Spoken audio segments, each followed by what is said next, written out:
haven't gone through the program, I realized that the Governors Forum has done a fantastic job in scheduling everything that will be covered, because they're the fundamentals of what an incoming or a current governor needs to know in order to be effective in their job.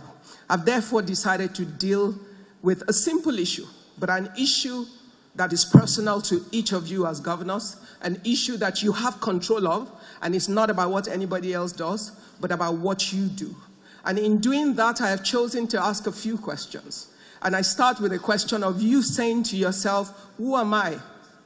How did I choose to take on this assignment? If you know who you are, and you've now decided to be the governor of the state by choice, because every candidate had to choose to do that, then you need to then ask yourself, where am I going? What is the goal for which I chose this assignment? And in choosing to do this, what is the value that I've set out to deliver to my people? And when you're done trying to answer those questions honestly, I always say to thyself, be true.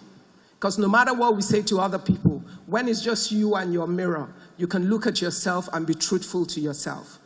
But it's important that we have a sense of who we are, because in the journey of leadership, especially in Nigeria, sycophancy is very real. The pressure and of your society, of people around you, can change the fundamentals of who you are if you do not continue to remind yourself of who you are or why you took the job in the first place. And soon enough, you become something else other than who you were when you got started. So it's important for you to actually write it down, stick it up around yourself, and remind yourself often, this is who I am. This is why I took this job. And there are people whose lives depend on me. Because at the end of the day, it doesn't matter what help anybody gives us. The federal government can have the most plans, the best, the greatest plans in the world. But the guys who touch my life and the life of every Nigerian every day are the governors of our states. I'm an Ibadan girl. That means my Oyo state governors are sitting there. I'm married to an Ondo man. My Ondo governor is sitting there. But the most important governor to me in this room is the governor of Lagos State. Why? I live in Lagos. All my businesses are in Lagos. My life is affected every minute and every second by what he does or what he does not do. And in reality, when we talk about the equity of trust, you can only get that trust from a people who trust what you do by how you affect and impact their lives every day. So what I am doing on behalf of my fellow citizens is that I'm pleading to say, now you have the power. Elections are over. Now you're in office, and you have the power of the state. You have the resources of the state. And get more, if you gain the trust of the people, they will pay more taxes. When you gain the trust of the people by performance and the things that you do, ultimately, you will benefit from it. Because when you see a great man do great things that affect your lives every day, when he becomes 70 or 80 or 90, he's done with the office. The position is over. He's no longer there. When you see him on the street, you will stop by to greet him. You will honor him. You will respect him. So my question to you is, how do you want your days to end? Because you're not at the end of your days, but if you have a vision of how you want it to end, you can walk back from where you are now to how you want it to be and structure the actions that you take daily in your state. Think of every action and how it will affect the lives of those people that don't necessarily have a voice. They have a vote, but they don't necessarily have a voice. And when you see children that are hungry, if they are from your state, you have failed them in some way. Yet, you have the machinery and the capacity to help them. When you see people die from simple medical situations that they need not to, it means that as a state we have failed.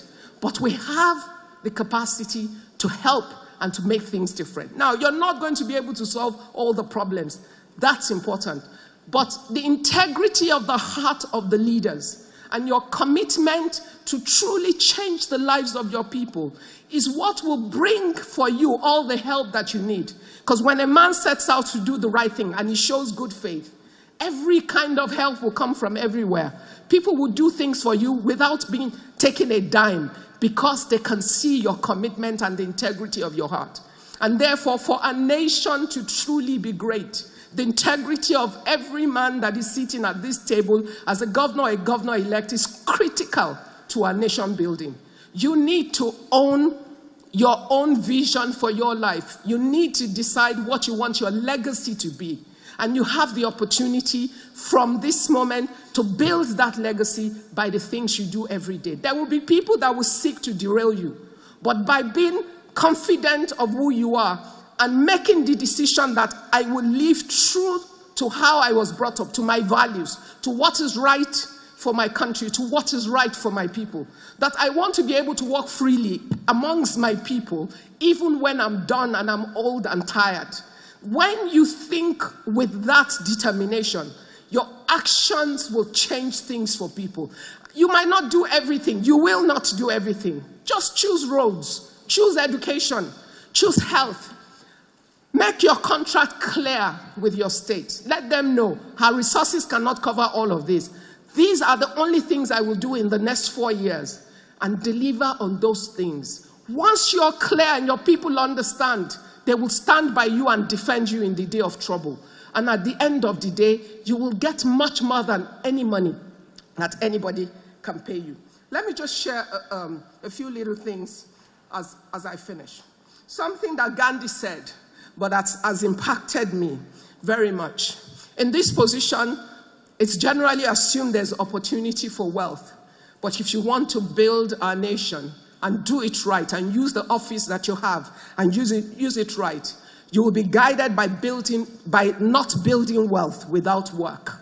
You will get what you deserve as your pay for the office, but you will get much more than that from your citizens because you have done them right.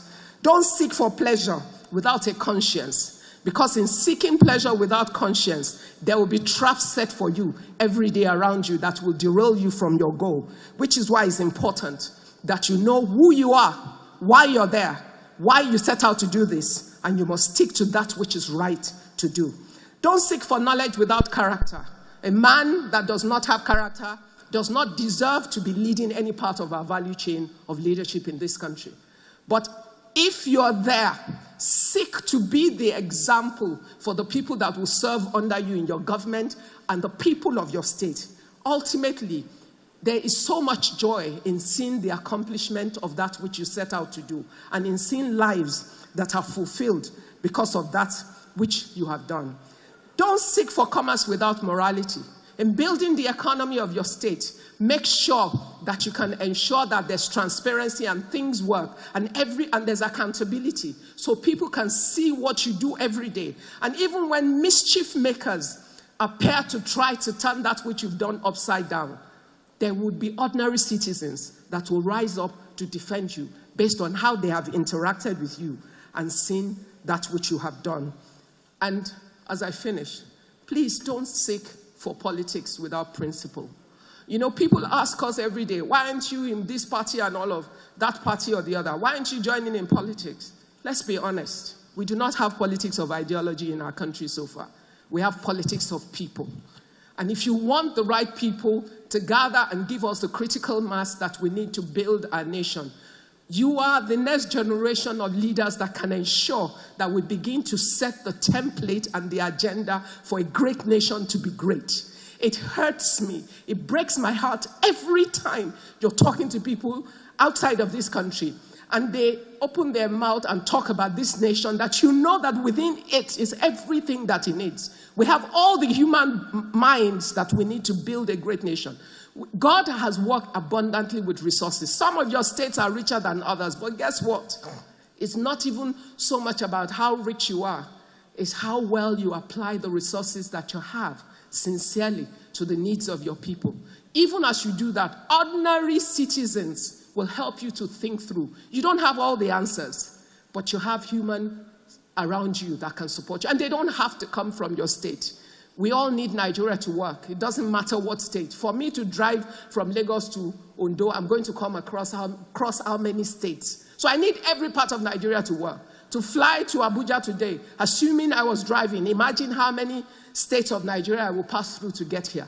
Every state counts to every Nigerian.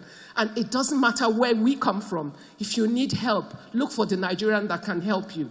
We all want this country to work, and we're very hopeful that because you have this position and you have this power, and people have trusted you with it, that you will use it effectively to build a nation, the portion of it that is assigned to you, and that you will work collectively for the unity of this nation. Because a nation that is divided against itself, it can never stand. But in the place of unity, I'm a Christian. The Bible says God has commanded his blessings, which means every time we combine our knowledge, our wisdom, and all our resources together, we can build a great nation that the world will be afraid of. I want my nation to work. I want to be able to tell my children, this is why I'm saying to you, you must live in Nigeria and nowhere else. And I ask for your help, that as you do what you have sworn to do or you will swear to do as you take office, that the Lord will help you to do it right, but that ultimately we will build a nation that we can all be proud of. Thank you.